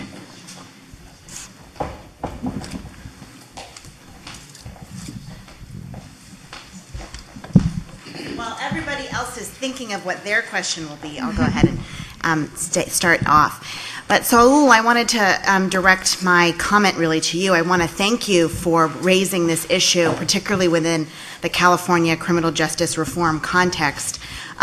You're the first person I've seen who sort of publicly talks about the dangers of having a person who's incredibly well-intentioned like Scott Budnick really driving efforts. And I just wanted to just make the one comment.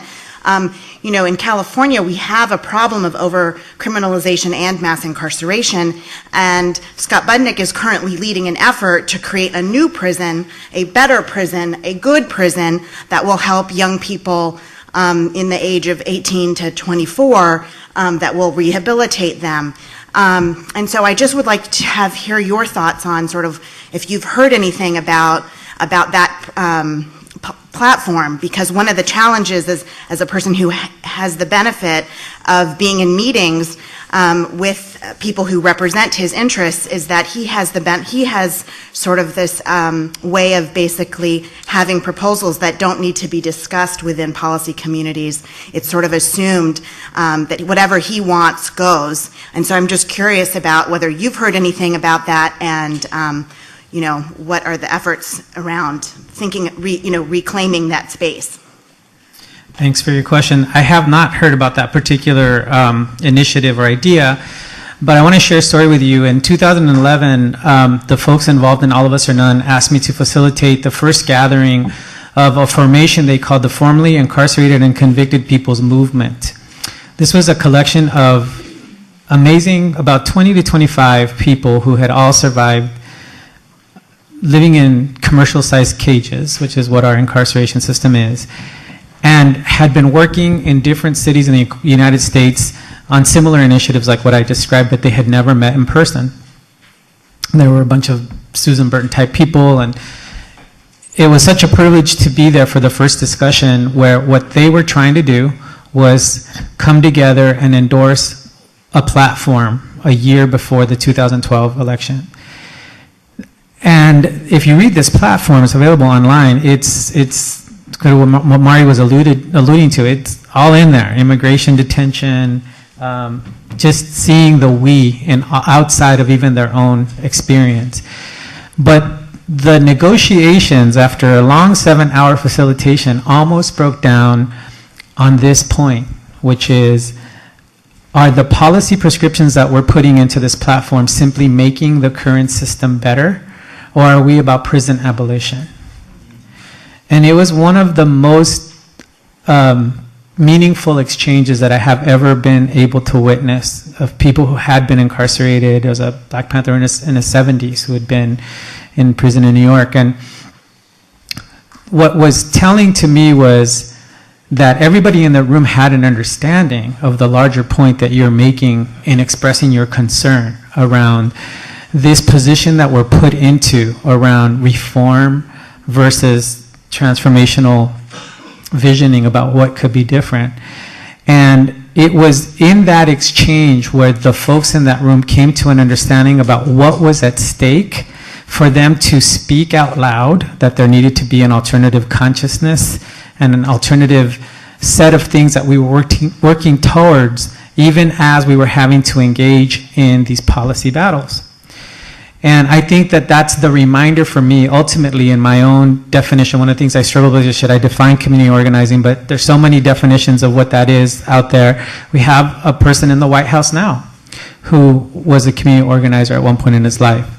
And for me, the fulcrum has got to be for us to remember that what you're doing when you're sitting in those rooms and that question mark is coming up in your head, and you go out and collectivize that and speak it, and try to do something about it, that's the most important we can do in the face of this particular problem that you're describing, or a set of laws and structures that are continuing to do this. And so to the extent that we remain committed to altering power relations, to look at root causes, and to believe that the process of coming together and seeing what we can push for is actually more meaningful than the policy that we're trying to win, at least in my conception of community organizing. I think that's where the hope that Mari's talking about resides.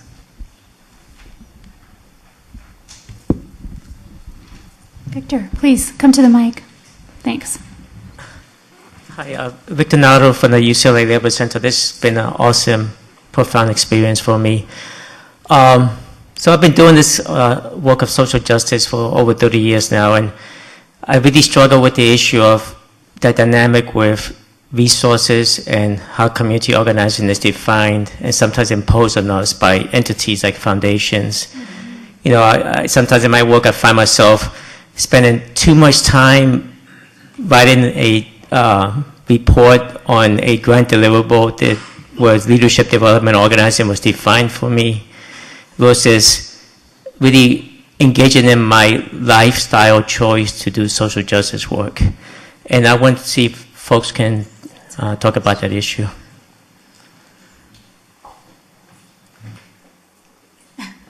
Well, with respect to... No, go ahead, Tracy. With respect to the Black Belt Justice Center, we are grappling with that same issue of sustainability, because we want to have autonomy over our work, and we don't want to accept any government funds, particularly if we're representing farmers with their discrimination complaints.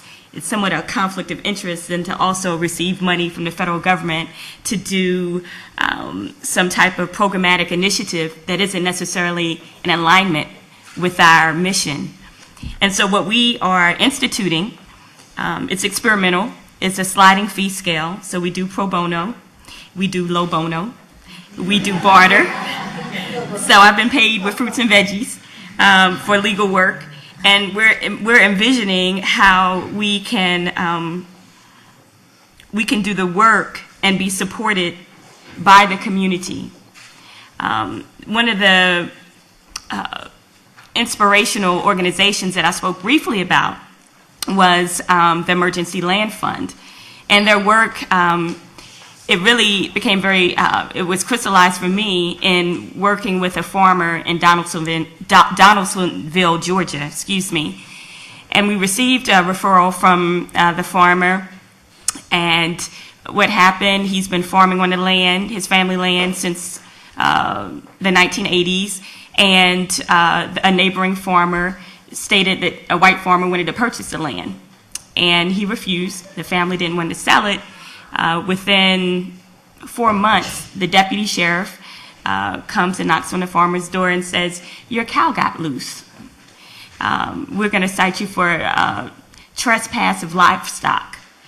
So he was called into court, and he was assigned a public defender, and they said that they wanted him to plead to 6 months in jail, 5 years probation, and he had to get rid of all of his cows. Within 4 months, the tax assessor's office had raised his taxes $1,000. And so the center, we took the case pro bono, and it looks as if we're going to be successful because we intervened. Here he is in this little town, Donaldsonville, where anything goes. But with ELF, the Emergency Land Fund, they had created a fund, a revolving loan fund, that farmers and landowners could access when they were in crisis. The learning lesson from Emergency Land Fund, though, is that it was capitalized at $1 million, and when they lent the money to the farmers and the landowners, they weren't able to pay the money back. And so quickly, the revolving loan fund was dissolved. And so I think we have to kind of grapple with solidarity economics, worker-owned cooperatives, trying to really grapple with how we can navigate this capitalistic system with a consciousness that's more collective. So, You know, Victor, you raise a obviously super important question, and one I've struggled with a lot. About 20 years ago, a friend of mine and I started a nonprofit when I was teaching at the University of Colorado. We started it with a budget of $4,000. It was started because that was the $4,000 that I got out of the American Bar Association to basically be a fellowship for a student who was looking for a job. That organization became the Rocky Mountain Immigrant Advocacy Network. And we've always had this struggle, and I'm not sure I have any lessons for it, but I think I've learned some things, and things that I'm sure you've experienced as well, and many others in this room. One is that money is dangerous in the ways that you mentioned. It's not just the money, but the time it takes to attend to that money, both front and back end. And one of the things to do, I think, really is to use that. Think of all money as seed money, and often that requires moving its lasting impact into directions that the original funder may not have intended, but is still consistent with the terms of the grant, right? And does not commit any federal felonies or anything like that. But I think there's a way to think about money long term, partly in terms of the programs you establish, and partly in terms of the people you train. Because I remember thinking about this thing and saying, we only have $4,000. What are we going to do about this? But I realized, but what actually kept me going that first year was, if this thing folds after 1 year, we've at least trained one person, and that meant a lot. Okay, and it's 20 years later now, right? This turned out, by the way, to be a really great employment plan for a lot of my students over the years. This is the classic, if the job doesn't exist because the organization doesn't exist, create the organization, create the job. But the other thing is that there was a moment in the organizational history where I think that we were in danger of adhering too much to our pre-described mission, and I'm really glad we didn't because of the funding opportunity. The pre-described mission was to represent people in detention, and we still do that. That's still our main program. But we had the opportunity to establish a children's program. And it was like, and we actually had this discussion on the board about well, that's not really what we were set up to do. Okay, but as I look back, one of the things I'm most proud of is this moment when we decide, I think that's really important. It's not what we were set up to do, it's what the funder wants. And then, of course, that's grown up quite a bit. So, I don't know if there are any lessons there, but they're just sort of things resonating with what you're saying. I just want to add a really short answer before the next question, which is that people who have been doing this heroic work for the past few decades have been doing it in very reactionary times. And, kind of begging funders for money is what happens when we have it escalated to the point where everybody knows, if we don't do something about this tomorrow, it's going to blow. We're heading towards that point. And actually, people are going to be coming to you with money, I predict, when they see, because this happened. It happened before. When our cities were burning, people came to young organizers saying, all right, what you're doing is interesting, and I think you can really help this community. Would you like some money? And it's kind of cycles of history, but it's really important to be ready and to have our institutions in place with the know-how to do the training and to do the community work, because the smart money is going to figure out that they need you. I'm betting on that. My name is Nancy Lopez, and I'm a sociologist at the University of New Mexico. And I was wondering if any of the panelists had any thoughts on the current colorblind and neoliberal racial projects in federal data collection.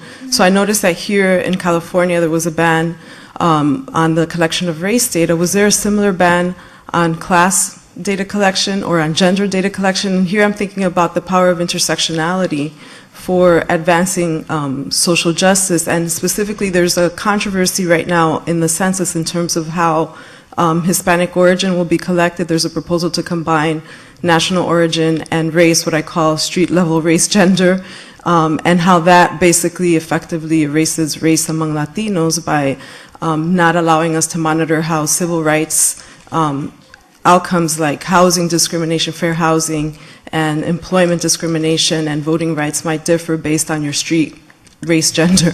So I was wondering if you had any comments or suggestions about how to advance meaningful data collection both at the federal and state and local level for racial justice policymaking.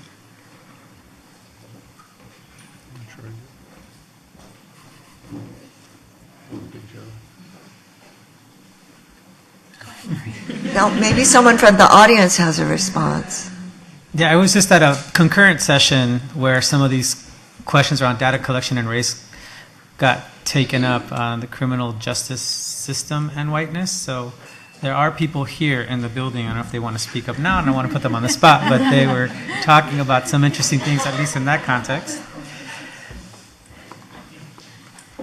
And if not, the one thing I would say is, remember in my presentation on Hosang's work, I said that there was only been one race-related civil rights initiative in which our side won, and it was the one you referenced, Prop 54, around fighting Ward Connerly's attempt to ban the collection of race data in the health context.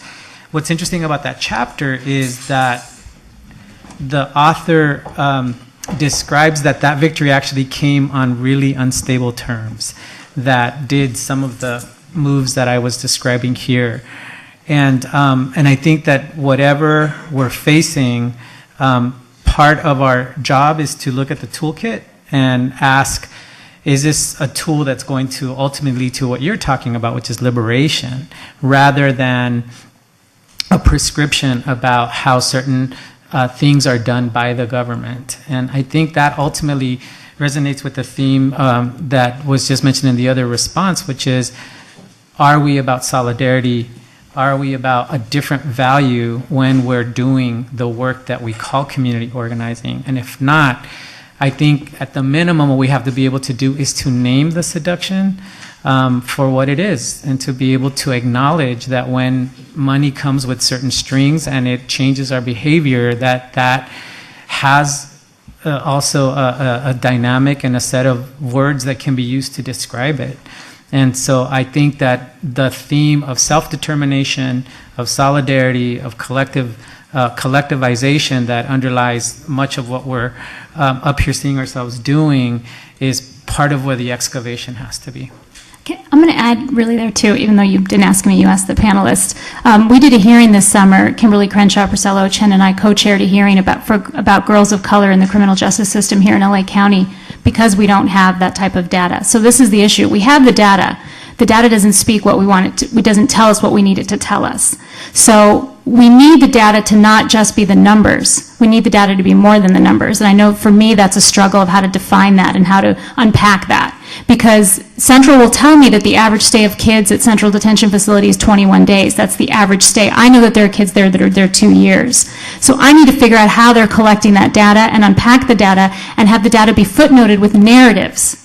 See, the data isn't sort of enough in this work for me to put the numbers up there. I need actually more than that. So, you know, I'm kind of problematizing your question or adding to it or adding the layers to it, but I really think that it's not just about the collection of the data. Yeah, I just wanted to add that, it's not only important that the data be collected, but that how the data is segmented becomes really very important. I mean, that's a big problem with President Obama's My Brother's Keeper initiative, right? Because at the federal level and now at the state level, a whole range of committees are being formed to gather data on men and boys, but to not gather but to not gather data that relates to young women and girls, right? So it's important that we have a vision of data collecting that employs a vision of racial justice that really stands for the whole community. And the way that these issues get gendered now often doesn't do that. Absolutely. Hi, I'm a 1L here at UCLA, and I just wanted to thank the panel for your encouraging words. They felt very life-giving, and I especially wanted to thank Mary, because I've been struggling in my property class to find any engagement, and while you were speaking, it just hit me that like your words were poetry, and I think that's true because they speak the truth. And I think I've been missing the truth in property because it's just a bunch of information processing. So I just want to thank you for reminding me that there's like still a soul there, even if it's not acknowledged by the lecturer, and I just need to hold on to that. So thank you.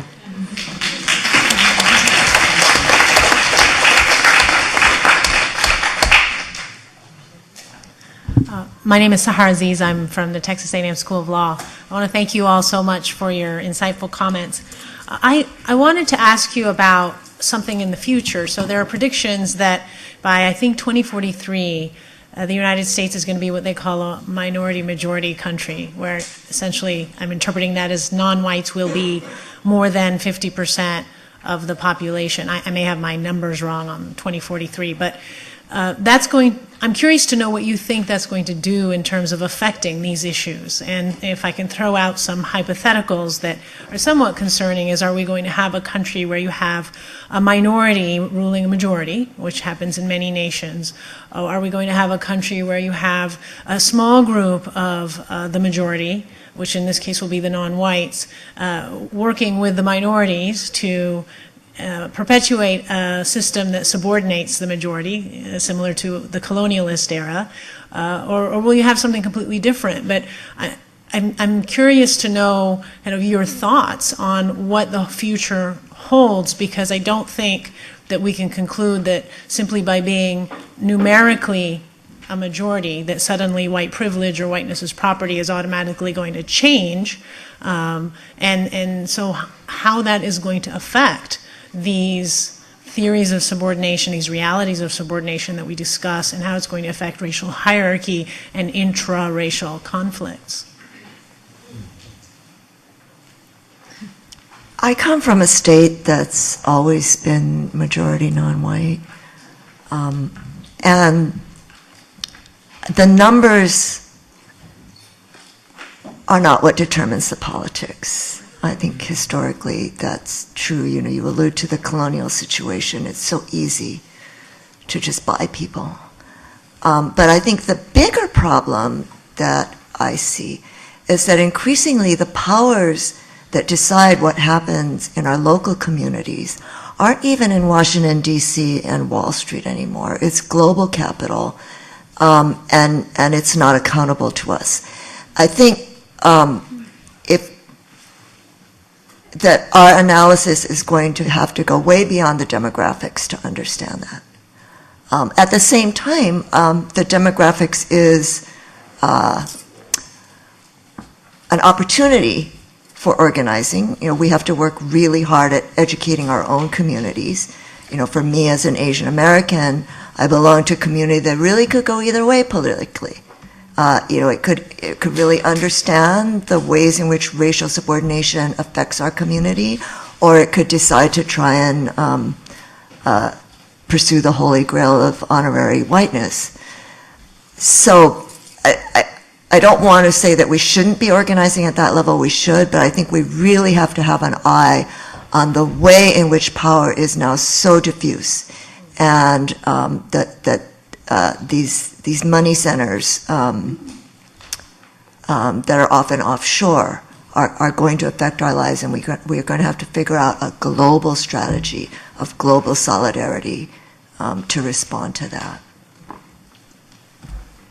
I think equally important is understanding our distinct and unique histories as we move into a future that might look different. The optics might very well be different, but the history is actually going to continue to play a role and to certainly cast a large shadow over the future forever. And I just think that as we move into this new decade, there's so much about the past that we don't understand ourselves and don't teach our students and the people who are coming up behind us. Until we can understand the real meanings of, for my work, really, what the old Jim Crow meant, we really don't understand the new Jim Crow. So, and that goes across the board. And so it's important I think it's certainly important to understand the strength and power and potential of multiracial coalitions. And it's also critical to understand the distinct expressions of racial superiority in this country and how they've affected each of us in very different, each of the groups in very different ways. And otherwise, it's true, the future we can be a majority in numbers, but those long-standing and deep-reaching and well-entrenched racialized positions that have defined our country's policies and will continue to maintain in some way. And so I think that's what we need to be careful to look out for. If you think, for example, about Ferguson, that's an exclusively black male phenomenon. That's the majority. That's the group that is most affected, and so that can carry us. I'm not going to say, I won't say exclusively black male, but mostly it's a black male phenomenon. And as others have pointed out, it's a black male phenomenon that is also phenotypically specific, so that the blacker you are, the blacker you appear, the more likely it is you're going to be subjected to that.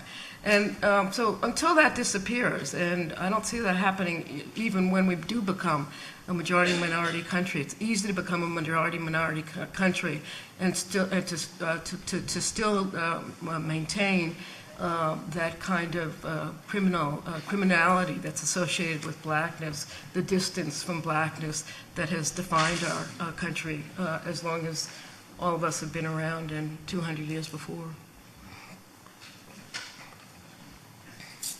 Question?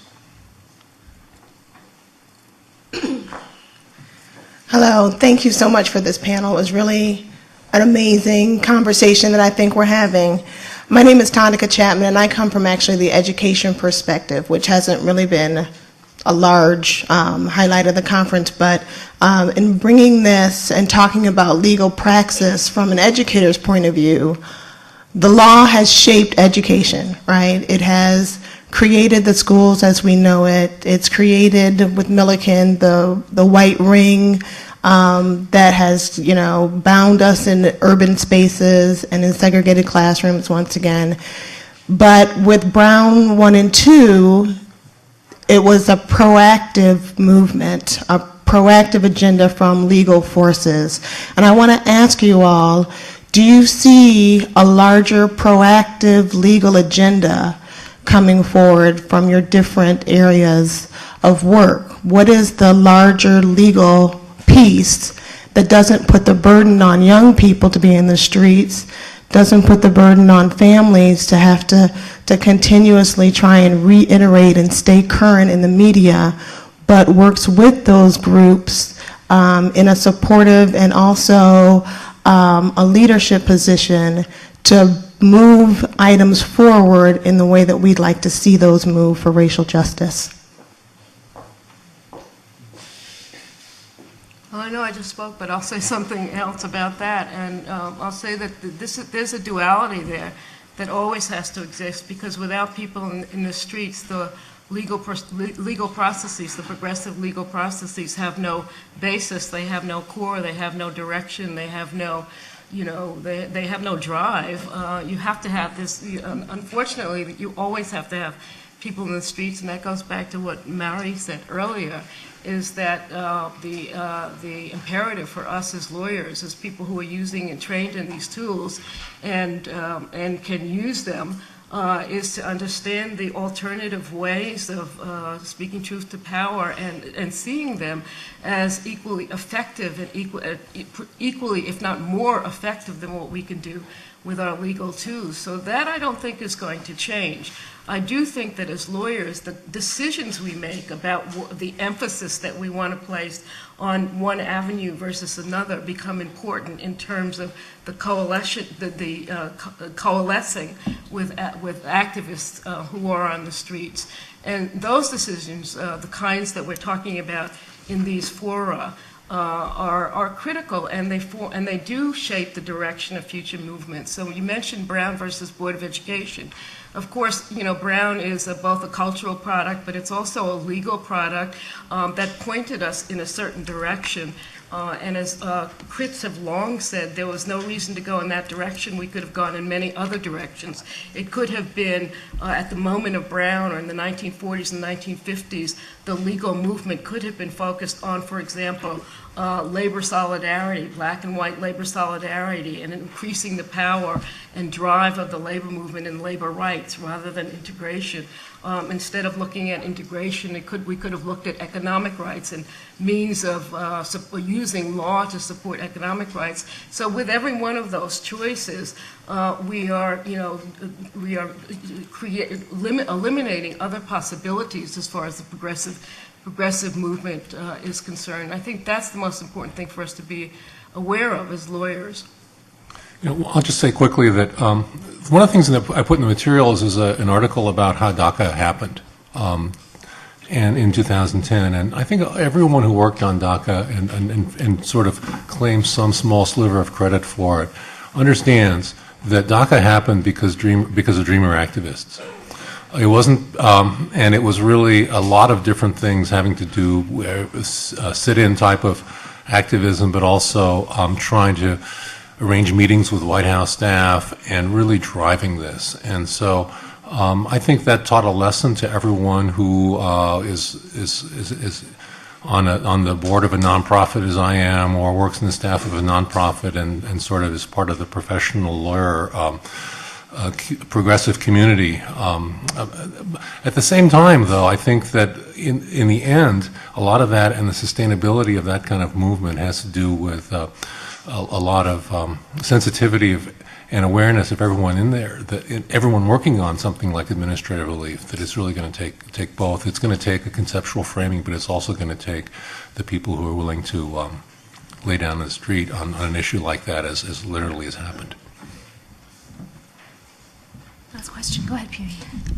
So this is a little more introspective, and I hope you'll indulge me, but my question is about actually the fact that certain messages play better with certain audiences than others.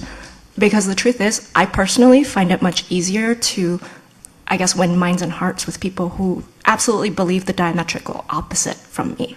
And I think the messaging, just the nuance involved and the sacrifices in terms of what you believe that sometimes get made, maybe even in the DACA campaign, I'm not sure. I find it really hard to just, maintain fidelity to the goals that I set out wanting to accomplish. And I'm curious how you've handled this.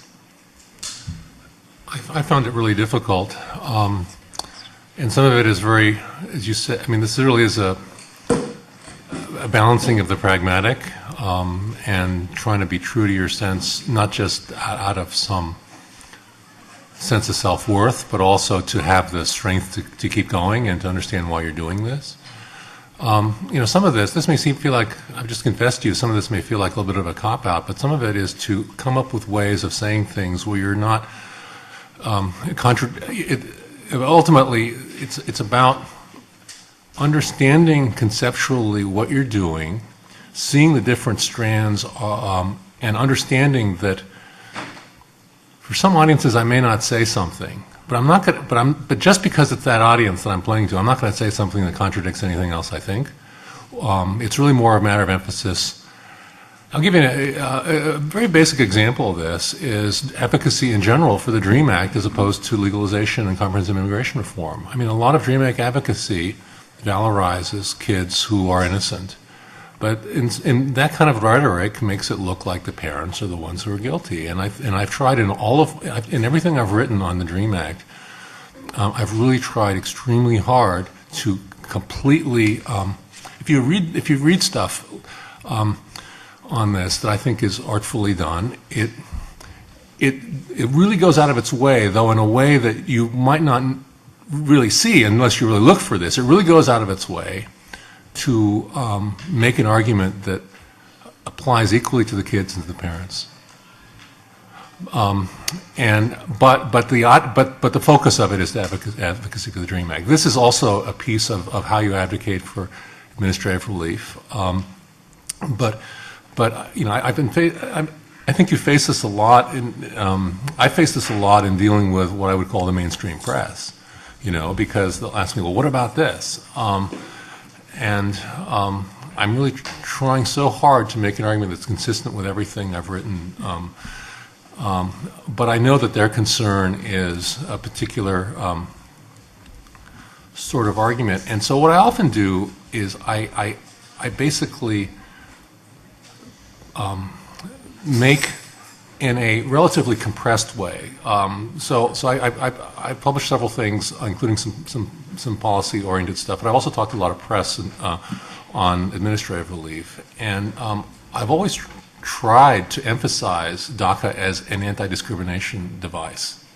But it's enveloped in this larger sense of this is really bringing the rule of law for the first time to immigration enforcement. And so that's an interesting, tricky balance. But I've also been taken to task in blogs for playing the civil rights card, you know. But I also took that as a sign that he was reading. Go ahead. You go first. I just wanted to add to what Hiroshi's saying, because I think that is also part of what you learn to do in fighting for your own survival and for a different consciousness to emerge. The other thing that I just want to emphasize is that it's been very important to keep the long view in doing this work. And, you know, I think about the moment in the Proposition 187 battle in 1994, being the chair of the Latino organization here, the La Raza law students, and being confronted with a realization for which only an article like Whiteness of Property could give me words to understand. These people are asking me to go and say something about my people that I'm just, the Chicano nationalists gave me a word that says, chale, I'm not going to do that, which in our vernacular means hell, no, get out of my face. And it took time to develop the alternative, but the connection I see between that generation of people that were born in that fire and the moment that, and the struggles that Hiroshi's describing today with the dreamer generation, is that 10,000 students walked out of high schools and junior high schools at that time and were marked for the rest of their lives with this insight that black radicalism has had, that Asian American radicalism has, which is that whiteness has a totality about itself, that it has this capacity to change and to be fluid and to envelop you, and that the only way to speak back to it is to begin by standing up against it. And so here we are, 20 years later, people who call themselves Prop 187 babies, who were literally in junior high and in high school at the time, have reconstructed what is normal to say about undocumented people in this particular state. You could argue that you could not have the movements for in-state tuition, for access to financial aid in California, or for legalization or protection from enforcement that is still at issue without that consciousness. And what were we told at that time? Because you marched, because you were radical, because you picked up Mexican flags, we lost Prop 187. And the collective knowledge today is something fundamental transformed California. And there's a reason why it's a blue state. It's still a blue state racism that is difficult to get your hands around, but it's not the same place that it was in 1994. So I'm taking your question as how do I hold on to my compass? And it had two parts, like how do I keep dealing with people who don't get it, and how do I stay true to myself, I think.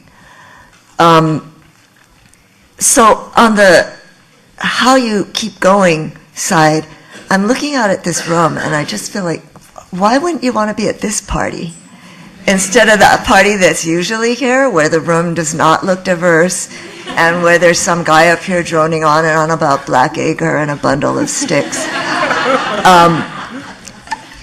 That if you do social change work, you get to be around the most beautiful, life-affirming, joyful people you can imagine, and it's just better. I met a guy named Rudy Schwer. If you know the case Schwer versus Bar Examiners, he's a radical, or was a radical lawyer who was denied the right to admission to the bar because he had been a member of the Communist Party. And late in his life, I asked him the same question, how did you keep doing it when it was so hard? He said, I got to be around the smartest, most interesting people on the planet. Why would I choose to do anything else? He won his case, by the way, and was admitted to the bar and was a long-time National Lawyers Guild lawyer. But I think the other question is also really important. How do we keep talking to people who disagree with us? And I think you really have to have discernment. There's some people, particularly around law schools, who really you should not talk to.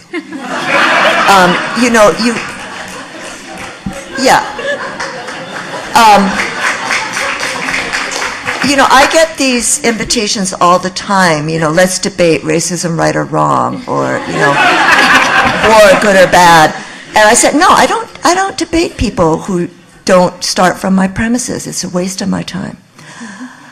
But if we're going into communities, knocking on doors, where people have not heard the argument for gay marriage from someone who looks like them and who have an intuition that puts them in a different place from us, that's a conversation we need to have, because it can really get us someplace. And we have to look at all the times in history where the opinion polls were wrong, where people were able to change because they got exposed to new ideas. And we can't give up on that conversation. And a specific example I thought about in relation to black farmers was this whole period where there was a coalition of poor black and white rural tenant farmers in the South. And it was called the Southern Tenant Farmers Union, STFU. I tried to tell one of my students, look it up, and he thought I was like making some kind of expletive joke. Because he was a white guy from Arkansas who said, where I'm from, you just can't talk to those people. And I said, oh, don't be so sure. Because some of those people had grandfathers who were in coalition with poor black farmers to change the world, and they had remarkable successes, and that's why they had to be suppressed. So that kind of working class conservatism that we see in immigrant communities, there's still a conversation space there, and we have to decide when we can go in there and when we can't. But the rewards are many, I promise. I think we'll end there. Will you join me in thanking our panelists?